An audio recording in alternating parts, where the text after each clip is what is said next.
Mengaji Hening bersama Dr. Fahrudin Faiz. Mari kita simak. Kalian tidak baik-baik saja kalau ada gejala-gejala ini. Ini kita belum masuk ke agama ya, ini masih mencermati diri kita, ini waras apa tidak. Ada banyak, ini sebagiannya dulu ya. Kita tidak baik-baik saja, coba dicek. Teman-teman ngalami ini enggak? Yang pertama apa? Moodnya berubah secara drastis. Tiba-tiba sedih dalam sekali, tanpa alasan. Atau seperti orang ekstase, ceria luar biasa, padahal ya enggak ada apa-apa. Itu alamat tidak baik-baik saja. Jadi moodnya tiba-tiba sangat drop atau tiba-tiba sangat melambung, tidak terkendali. Nah, kalau ada gejala-gejala seperti ini, ambil nafas sebentar, mundur sebentar. Ada yang tidak beres. Atau yang kedua, ada masalah dengan tidur. Entah sulit tidur, entah berlebihan tidur, kokean turu.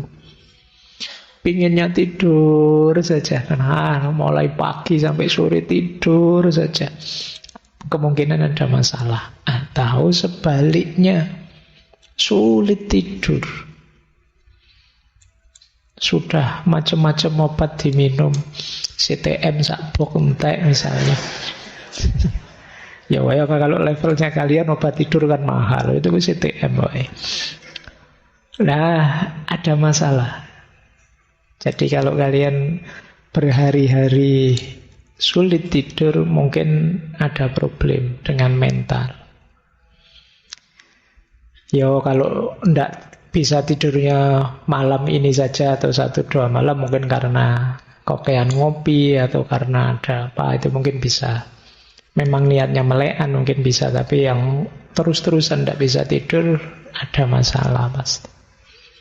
Atau yang ketiga, berat badan naik drastis atau turun drastis, alasannya tidak jelas. Kamu tidak sadar, tiba-tiba kok naik atau tiba-tiba turun, mesti ada masalah. Ya kan, tapi kalau kamu sengaja diet atau sengaja makan banyak, itu beda, memang kamu sengaja. Tapi ini kamu sebenarnya tidak ingin diet kok tiba-tiba kurus.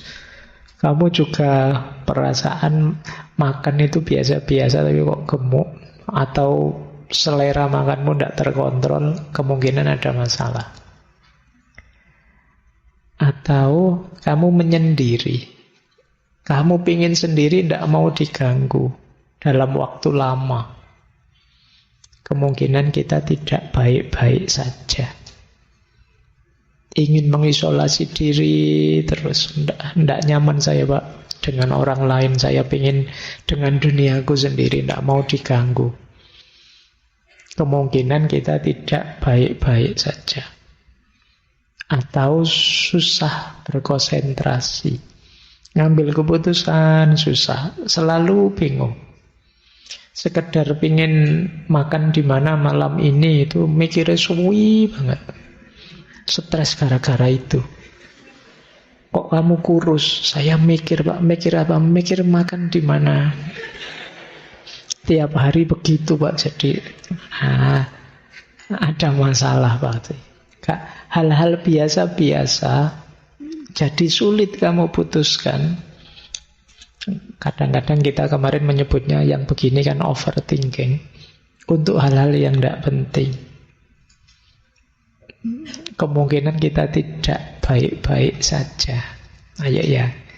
Yo, kalimat saya tidak baik-baik saja itu yo, saya tidak berani bilang kamu kesehatan mentalmu agak terganggu, tapi mungkin ada hal-hal yang perlu kamu perbaiki.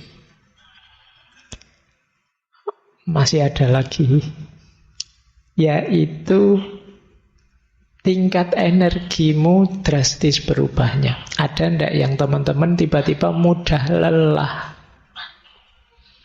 Biasanya saya itu sehat loh Pak, sekarang jalan sebentar ke kampus rasanya lelahnya luar biasa. Nah ini berarti energi kita tiba-tiba turun drastis. Atau ada gembira berlebihan yang tidak wajar. Cuma nonton apa gitu aja, ketawanya tidak selesai-selesai. Jadi kemungkinan kita butuh pelampiasan.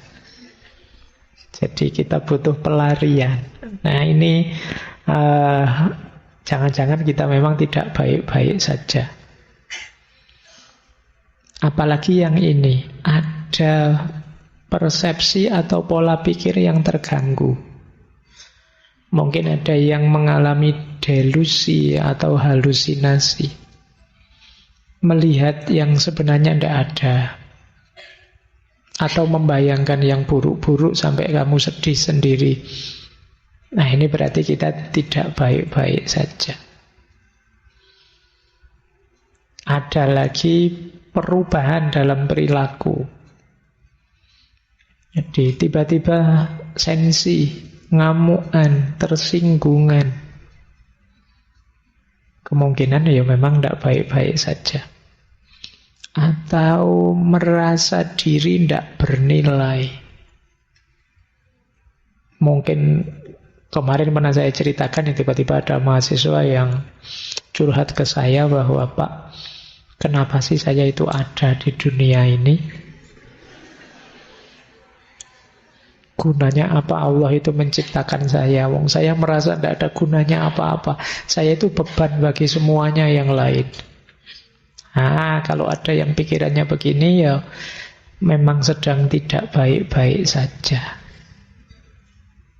Ayo kita bereskan pelan-pelan. Jangan kesusu ngambil keputusan yang buruk-buruk. Jadi ini rasa tidak bernilai. Apa sih gunanya aku, siapalah aku, dan lain sebagainya. Atau kalau yang terakhir ini mungkin agak unik. Ini namanya psikosomatis. Psikosomatis itu sebenarnya gangguan jiwa, tapi merembetnya ke sakit fisik. Mudah sakit kepala, mudah nyeri, asam lambungnya naik, vertigonya kumat, dan lain sebagainya. Ini biasanya namanya psikosomatis. Kalau mau ujian, asam lambungnya naik. Itu psikosomatis namanya. Jadi sebenarnya itu pikiran, tapi yang mengimbas ke fisik. Jadi ini kebalikannya mensana in corpore sano. Dalam tubuh yang sehat terhadap jiwa yang sehat. Kalau ini dalam jiwa yang sehat ada tubuh yang sehat. Karena diawali dari pikiran, dari jiwa, mengimbas ke sakit fisik. Kalau dalam sejarah Islam kan ada cerita Imam Ghazali menyembuhkan, saya lupa, kalau bukan Al-Ma'mun ya Al-Amin, waktu muda. Yang dia ini sedang anaknya raja tapi jatuh cinta tapi tidak berani ngomong. Karena ya dia anaknya raja yang dicintai mungkin orang biasa. Sampai kemudian jatuh sakit. Nah, kan jatuh cinta tidak berani ngomong bisa jadi sakit. Ini namanya psikosomatis. Yang itu tidak ada tabib yang bisa menyembuhkan. Akhirnya sama Imam Ghazali, ketika beliau diminta nasihatnya gimana agar pangeran ini sembuh, sama Imam Ghazali, Imam Syafi'i. Sama Imam Syafi'i dibisikilah nama-nama jalan seluruh kota. Nah, pas nama jalan di mana perempuan yang dia jatuh cinta ini tinggal, pangerannya melek. Wah, seneng Imam Syafi'i. Mesti hubungannya dengan jalan ini. Terus coba cari nama perempuan-perempuan semua yang tinggal di jalan itu. Nah, dibisikkanlah ke telinganya pangeran itu, dan begitu pas nama perempuan yang dia cintai, kaget dia. Tiba-tiba bangun. Nah, ternyata kuncinya di situ. Yo, jalan keluarnya gampang, dikawinkan. Wong anaknya raja kan gampang. Kalau kalian tidak tahu saya. Iya, kalau kalian stres koyo apa meskipun ketahuan penyakitnya, kalau kayak gitu ndak jaminan juga. Kalau anaknya raja sih gampang. Baik, saya lanjutkan. Yo, kalau ada ciri-ciri tadi berarti tidak baik-baik saja kalian. Ayo ya, mulai kita sembuhkan diri kita pelan-pelan. Ini saya ada kalimat menarik dari Lewis, The Problem of Pain. Kata dia, rasa sakit mental itu tidak sedramatis rasa sakit fisik. Namun lebih banyak terjadi dan lebih sulit ditanggung. Upaya yang sering kita lakukan untuk menyembunyikan rasa sakit mental biasanya menambah bebannya. Lebih mudah mengatakan gigiku sakit daripada mengatakan hatiku hancur.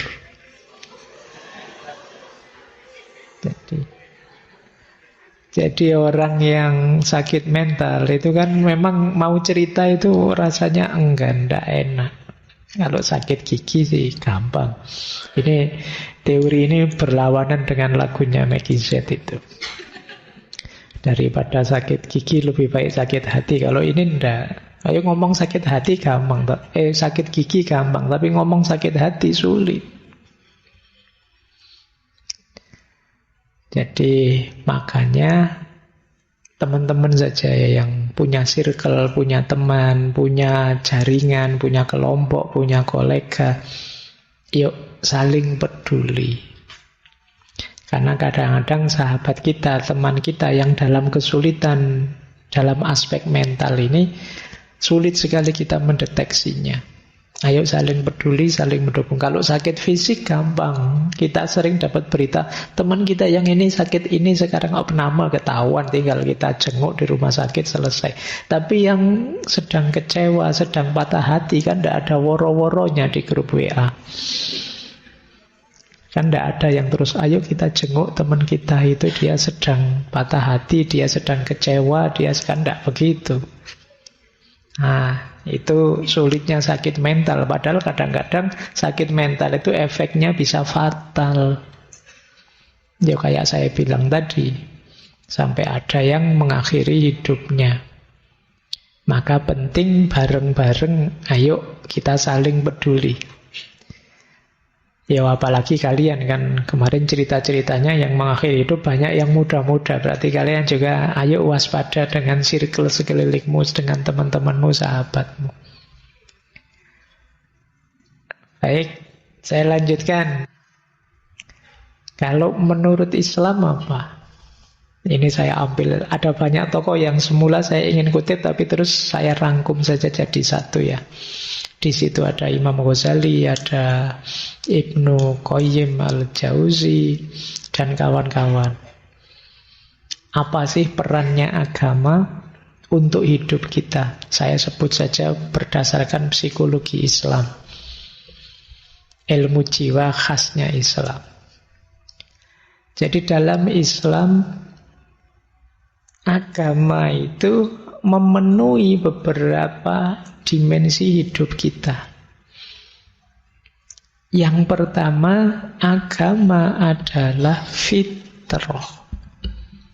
Jadi kita itu lahir membawa dorongan jiwa yang cenderung kepada ketuhanan. Jadi maka kalau kita tidak bertuhan itu ada yang hilang, ada yang hampa. Kenapa? Karena ini fitrah. Fitrah itu dorongan jiwa alami namanya. Mungkin kegelisahan-kegelisahan mental kita yang tadi banyak sekali indikasinya karena kita jauh dari Tuhan atau jauh dari agama. Sehingga fitrah kita, dorongan jiwa untuk mengakui, menegaskan keberadaan Tuhan tidak terpenuhi. Ya fitrah itu kan setara dengan fitrah untuk menikah misalnya. Setiap orang ada dorongan dalam dirinya ingin punya pasangan dan berketurunan. Ini fitrah. Kalau kita lawan fitrah ini, saya tidak mau nikah Pak, saya itu ada yang hampa, ada kegelisahan tersendiri. Nah, agama juga begitu. Jadi kalau dalam Islam, kalau kita menjauh, kalau kita meninggalkan agama, ada yang hamba dan gelisah. Nah, ini kalau teman-teman membaca kritik-kritik pada peradaban barat yang terlalu materialistik, itu kan arahnya ke sini. Ada yang hilang, ada yang hampa. Ada fitrah yang dikesampingkan. Itu yang membuat gelisah. Maka agama berperan mewujudkan, memfasilitasi fitrah itu, yaitu fitrah bertuhan. Itu yang pertama itu. Yang kedua, ada lagi perannya agama, yaitu peran akidah. Peran akidah ini, tadi kan hidup bahagia itu harus punya tujuan, punya nilai. Peran akidah ini dia berperan, kita mantep, kita yakin, kita percaya pada Tuhan, yang itu tujuan dan makna puncak hidup kita. Di situ kita nyaman kemudian. Jadi ini peran akidah. Karena kita tujuannya Tuhan, kenyamanan kita ada pada Tuhan, kegagalan apapun masih bisa kita toleransi selama kita tidak menjauh dari Tuhan. Nah, ini peran agama di situ. Kalau teman-teman sedang galau, sedih, gelisah, mari kita sadari bahwa hidup ini ilaihi roji'un, kembali pada Allah. Selama kita tidak kehilangan Allah, selama kita masih dekat dan semakin dekat padanya, kita masih nyaman, kita masih aman. Tidak harus galau, tidak harus putus asa. Ini namanya peran akidah. Yang ketiga, apa perannya agama untuk kesehatan mental? Yaitu takwa. Takwa ini kita mendefinisikannya kesadaran dan ketaatan pada Allah, pada Tuhan. Kesadaran dan ketaatan ini jangan dikira sekedar kayak kritiknya Nietzsche tadi ya, itu hanya kita seperti budak saja disuruh-suruh. Enggak. Yang diperintahkan oleh Allah pada kita itu sesuatu yang manfaatnya untuk kita. Kalau budak itu kan disuruh untuk manfaat majikannya. Tapi Allah menyuruh kita untuk kita, ketenangan jiwa kita, kemantapan hati kita, perilaku kita yang baik, panduan moral untuk hidup sehari-hari. Disitulah perannya agama. Kadang-kadang pikiran kita buntu, hati kita gelap. Kita tidak bisa milih apa yang harus saya lakukan, apa yang harus saya jauhi. Alhamdulillah ada agama. Petunjuknya konkret. Saya harus melakukan ini, menjauhi ini. Mengurangi kebingungan dan capek kita. Nah, itu gunanya takwa. Jadi ini peran yang ketiga dari agama. Yang keempat, agama juga punya peran evaluatif. Ini sering kita bahas, tadi juga kita singgung, malam hari ini kita agak muhasabah ya, mengukur diri kita. Introspeksi. Agama jadi standar-standar. Orang muhasabah itu kan ngukur sebaik mana perbuatanku, pikiranku, perasaanku. Aku ini tambah baik apa tidak. Evaluasi diri, introspeksi diri kan penting. Cuma kalau kita tidak punya standar-standar, sulit kita muhasabah. Pak, saya tafakur tentang diri saya, Pak. Kelihatannya saya lebih baik sekarang, Pak. Loh, lebih baik itu dilihat dari mananya.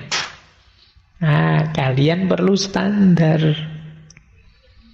Nah, agama menyediakan standar itu. Muhasabahmu lebih simpel sekarang.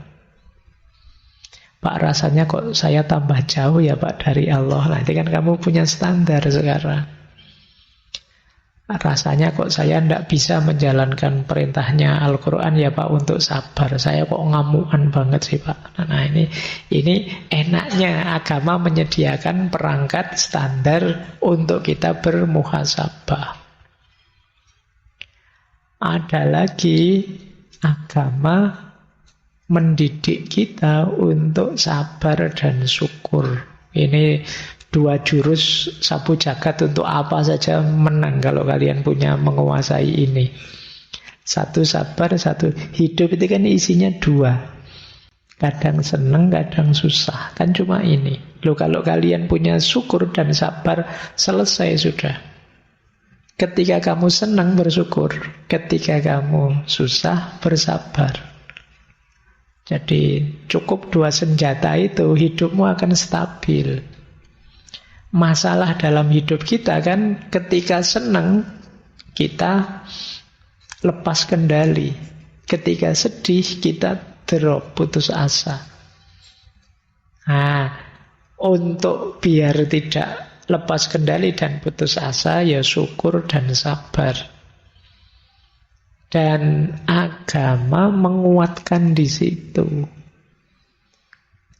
Jadi kalau tanpa sandaran agama, ya syukur itu kan rasanya hampa. Kamu bersyukur pada siapa? Ketika ada agama, bersyukurnya pada Tuhan yang menganugerahkan kenikmatan ini sekarang. Ketika tidak ada objek untuk disyukuri, kan terus kamu balik ke dirimu sendiri, bersyukurnya ke dirimu sendiri. Iya, sekarang pas kamu sukses, pas gagal. Ketika kamu kembalikan ke dirimu sendiri, terus kamu jatuhnya putus asa. Ketika kembali ke dirimu sendiri, kalau sukses sombong, kalau gagal putus asa. Nah, itu gunanya kita punya agama untuk meminimalisir efek dari problem mental tadi. Dan yang terakhir, peran agama dari perspektif ilmu jiwa Islam, psikologi Islam itu ihsan. Agama mengajarkan kita untuk memuncakkan kebaikan. Ya mudahnya menyempurnakan segala kebaikan kita hanya pada Allah saja. Ini lebih menenteramkan. Sering saya ilustrasikan, ya hidup ini ada beberapa level motif tindakan kita. Ada karena kewajiban saja, ada karena kebutuhan, dan yang paling tinggi karena ketulusan, keikhlasan, kemurnian pada Tuhan saja. Nah, agama menyarankan segala perbuatan kita dipuncakkan sampai ke level lillahi ta'ala. Tidak sekedar karena pamrih, apalagi karena kewajiban. Segala sedih, galau, kecewa kita muncul karena ada pamrih-pamrih biasanya. Seperti saya bilang tadi ya di pengantar waktu launching buku tadi kan saya bilang, kalau tidak ada target apa-apa, ya tidak mengecewai apa-apa. Tapi kalau kalian motif pamrihmu banyak, ya kecewamu banyak. Ngaji ke sini, saya nanti ngaji, duduk agak pojok yang dapat sandaran, terus nanti ngambil minumnya 2, terus nanti kamu ngancang-ngancang gitu, begitu nyampe sini, loh yang datang sudah banyak, tempat dudukku sudah ditempati orang, minumnya tidak kebagian, kecewamu banyak. Kenapa? Tadi pamrihmu banyak. Nanti kalau sudah selesai, pingin ngobrol sebentar sama Pak Faiz, yang ngantri banyak, kamu tidak sempat maju sampai jengkel. Nah, kecewamu banyak karena pamrihmu banyak. Kalau tadi tidak pamrih apa-apa, mungkin tidak ada yang kecewa. Tapi karena kamu target dan meleset, jadi kecewa. Maka dalam agama kita diminta ihsan. Ihsan itu kan, kalau dalam Islam, anta budallaha ka'annaka tarahu wa ilam takun tarahu fa innahu yaraka. Melakukan apapun ikhlas karena Allah saja. Itu lebih nyaman untuk mental kita. Jadi ini gambaran umum sederhananya Apa kalau ada yang tanya peran agama untuk kesehatan mental? Kalau dari Islam, agama memberikan fitrah, memberikan akidah, memberikan takwa, memfasilitasi muhasabah, mendorong kita untuk sabar, syukur, dan ihsan. Dan ini efeknya luar biasa untuk kesehatan mental kita. Kalau inginnya lebih konkret, bisa misalnya, ini contoh dari kitabnya Imam Ghazali, Ihya Ulumuddin. Ini kalau teman-teman jeli ya, ada beberapa tips mengatasi problem kesehatan mental versinya Imam Ghazali. Ini hasil pencermatan saya sekilas saja, sebenarnya masih banyak. Misalnya, untuk mengatasi degradasi moral.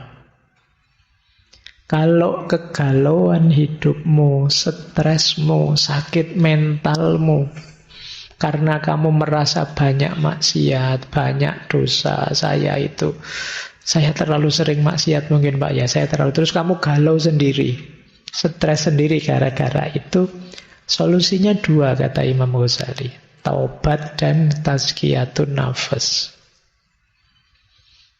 Ayo ditobati, terus pelan-pelan kita bersihkan hati kita.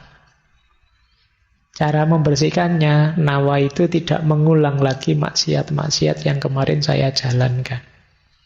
Dosa-dosa yang kemarin saya lakukan. Ini akan meringankanmu. Jadi, taubat itu kan semacam menetralisir segala beban dosa dan kemaksiatan yang selama ini kalian lakukan, yang membuatmu stres. Tapi dengan melakukan itu plus pembersihan jiwa, jiwamu akan lebih tenang. Jadi itu tips dari Imam Ghazali. Solusi pertamanya justru taubat. Jangan lupa ini ya. Karena kalau jiwa kita masih kotor, tiba-tiba saya ingin menutup dosa saya dengan puasa, dengan sholat ini itu, ya belum, diawali taubat dulu. Membersihkan wadahnya dulu. Nah ini mengatasi degradasi moral. Kalau teman-teman merasa hampa makna, hampa tujuan, saya bingung ini Pak, hidup saya mau kemana? Saya harus bagaimana menjalani hidup ini? Imam Ghazali menyarankan dua.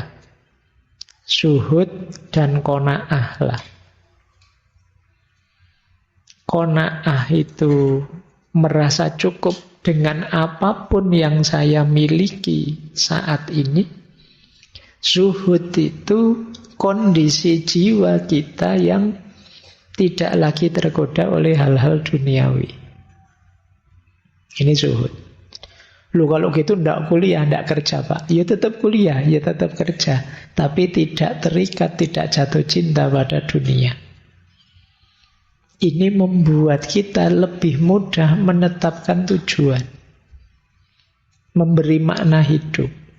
Dibandingkan kita masih tenggelam dalam hasrat ambisi duniawi. Kata Imam Ghazali. Kenapa begitu ya? Hasrat ambisi duniawi itu sering mengecewakan.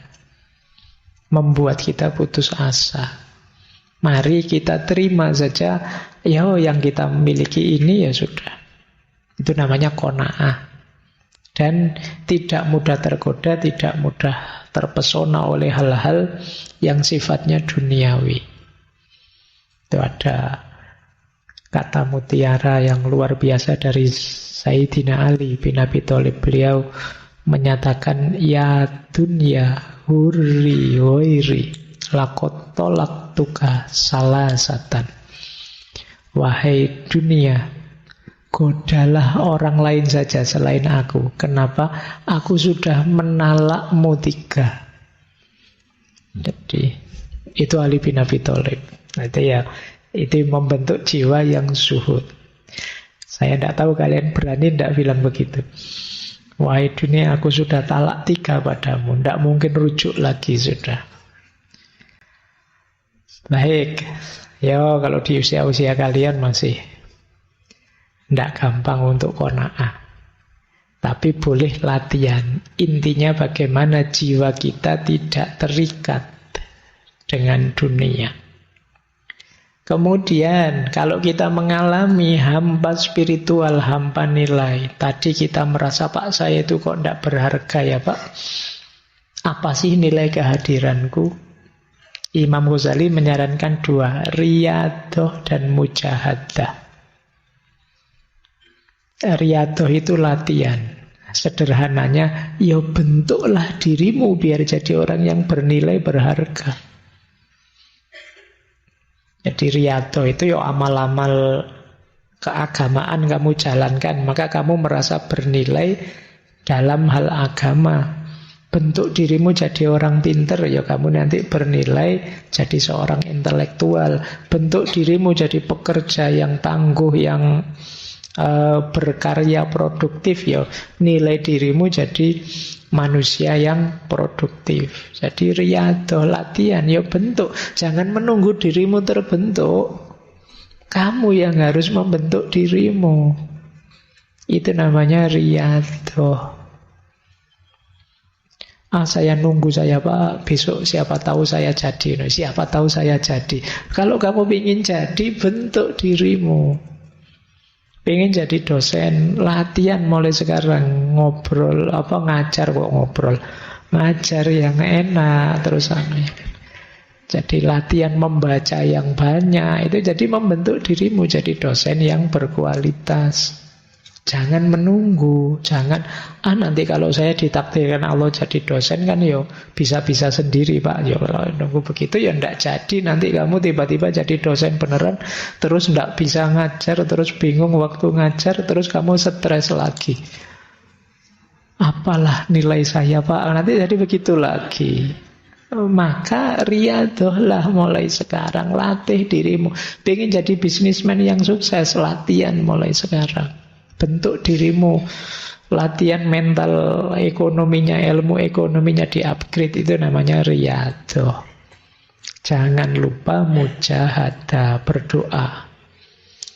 Yo, tetap segalanya Allah yang mengabulkan. Terus, kalau teman-teman kesulitan dalam hal pengendalian diri, solusinya kata Imam Ghazali harus ada khauf dan roja. Khauf itu rasa takut pada Allah, roja itu harapan pada Allah. Dua-duanya harus imbang. Baru diri kita terkendali. Karena adanya khauf, maka kita tidak sembrono dalam hidup. Takut Allah murka, takut mendapat siksanya. Itu kan kita hati-hati. Nah, tapi juga tidak hanya takut, kita juga berharap. Karena ketakutan saja bisa melahirkan keputusasaan. Kita tetap yakin Allah sangat menyayangi kita. Allah penuh dengan anugerah pada kita. Itu namanya harapan, namanya roja. Jadi khauf saja bisa putus asa. Tapi tanpa khauf, orang bisa sembrono. Rojak saja orang suka-suka dia, ala dosa ndak apa-apa lah, maksiat dikit-dikit ndak apa-apa. Allah Maha Pengampun. Banyak cerita-cerita orang dosanya 99 itu aja masih diampuni sampai yang ke 100. Kita paling dosa kecil-kecil. Ini namanya sembrono, ndak ada rojak. Jadi ndak ada takutnya sama Allah. Isinya harapan saja, membuat kita sembrono, menyepelekan. Maka khauf dan roja ini harus imbang. Terus ya kalau ini kalau kita stres dan frustasi, kuncinya tetap sabar. Mbok sabar. Kita bagaimana caranya, ada tekanan apapun sabar. Sabar itu ada dua ya, ada sabar yang aktif, ada sabar yang pasif. Sabar yang pasif itu ketika kita ditimpa sesuatu. Sabar yang aktif itu ketika kita menjalani sesuatu. Sabar yang aktif itu istiqomah. Sabar yang pasif itu siap menanggung apapun ketetapannya Allah. Nah, kalau teman-teman kegelisahannya adalah cemas tentang masa depan, solusinya adalah tawakal. Tawakal itu berarti sepenuhnya pasrah pada Allah. Iya, tapi setelah didahului ikhtiar. Kalau teman-teman takut masa depannya suram, ayo dirancang sejak sekarang. Biar tidak suram. Setelah dirancang, dijalani, pasrahkan hasilnya pada Allah. Itu namanya tawakal. Kalau belum ada ikhtiarnya, belum bisa disebut tawakal. Jadi kalau teman-teman cemas, jangan diam saja, Pak. Masa depan saya gimana, Pak? Ayo berusaha. Rancang yang baik, jalani dengan baik. Kalau sudah dijalani, pasrahkan hasilnya pada Allah, itulah tawakal. Nah, itu akan nyaman untuk diri kita. Baik, terakhir. Kesimpulannya, dari semua uraian tadi para filosof, dari Islam, Imam Ghazali, secara umum bisa kita sebutkan bahwa setidaknya ada 5 hal penting yang bisa diberikan oleh agama sehubungan dengan kesehatan mental. Yang pertama apa? Dukungan sosial. Tadi Durkheim tadi loh. Di antara kekuatan agama itu kan solidaritas antar pemeluknya. Kita sama-sama beragama, maka kita punya sistem pendukung yang kuat. Ada saudara-saudara, ada teman-teman kita yang seagama. Insya Allah mendukung kita kalau kita sedang kesulitan. Jadi karena kita ada di track, di jalur yang sama. Yang kedua, kalau ini lebih hakiki, agama memberikan kita makna dan tujuan hidup. Banyak orang yang sakit mentalnya, kesehatan mentalnya terganggu, merasa tidak bermakna, hidupnya tidak jelas mau kemana, dan agama menyediakan semua itu. Agama memberikan kita orientasi, ke sini loh kamu menuju. Ini loh makna hidupmu, maka ini yang harus kamu lakukan. Yang ketiga, agama mengajarkan kita coping, cara untuk menyikapi masalah. Misalnya tadi yang diajarkan oleh Imam Ghazali. Yang keempat, agama memberi kita nilai. Tadi kan kebahagiaan itu berdasarkan nilai-nilai. Nah, agama menyediakan itu. Menyediakan nilai. Mana yang harus kita utamakan, mana yang harus kita belakangkan. Mana yang harus kita tegakkan, mana yang kita tunda nanti saja, tidak terlalu penting. Nah, agama memberi kita itu, memberi kita prioritas-prioritas yang harus kita utamakan. Yang kelima, agama memberi kita harapan dan optimisme. Sepahit apapun pengalaman kita, seburuk apapun kegagalan kita masih punya Tuhan. Masih ada Allah. Tidak pantas kita putus asa, wong ada Allah. Apa sih yang tidak mungkin kalau bagi Allah? Makanya orang putus asa itu kalau dalam Al-Quran disebut orang yang kufur.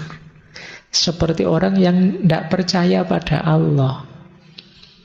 Kalau kita beriman, percaya pada Allah, apa sih masalah yang tidak terselesaikan?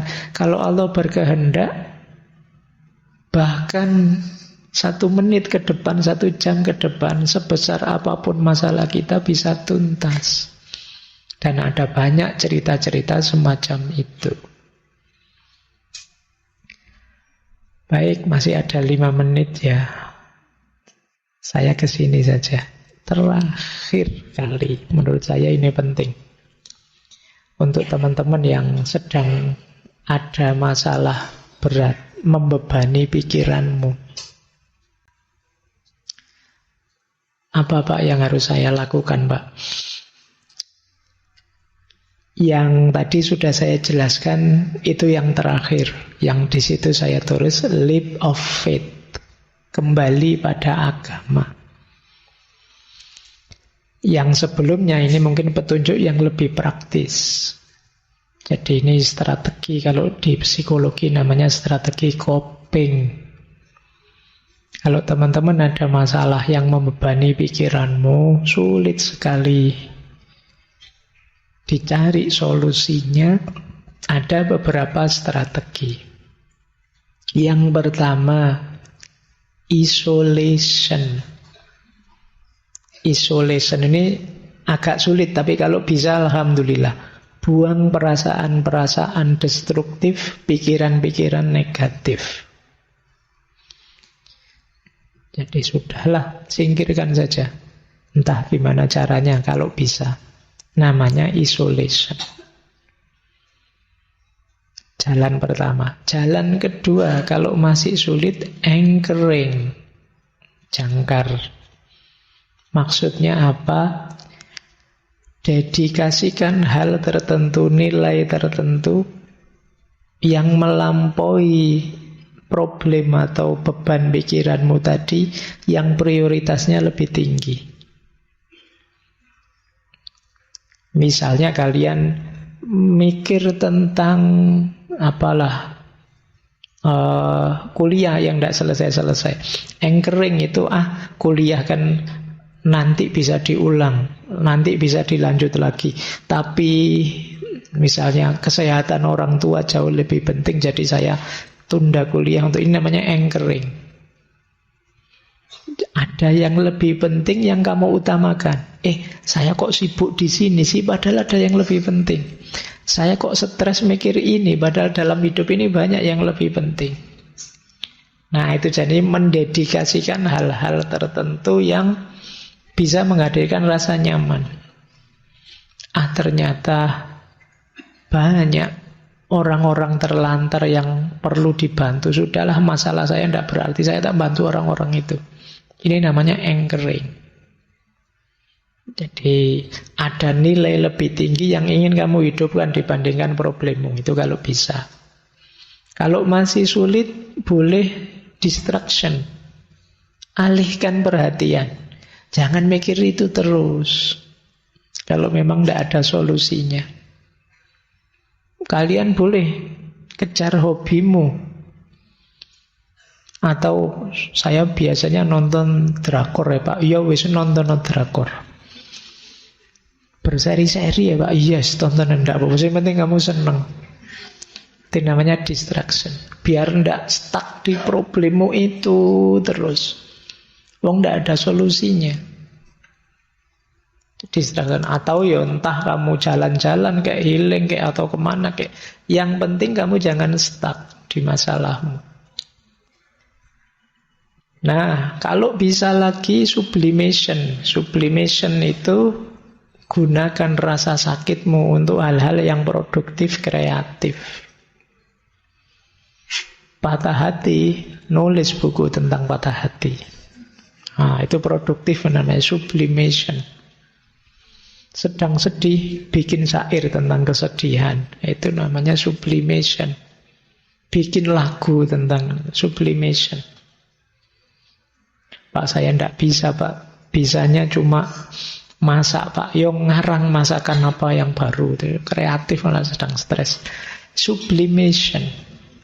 Boleh energimu kamu pakai untuk yang lebih kreatif. Kalau sublimation ini menguntungkan. Nanti kalau kamu sudah sehat lagi, sembuh lagi, lumayan punya karya.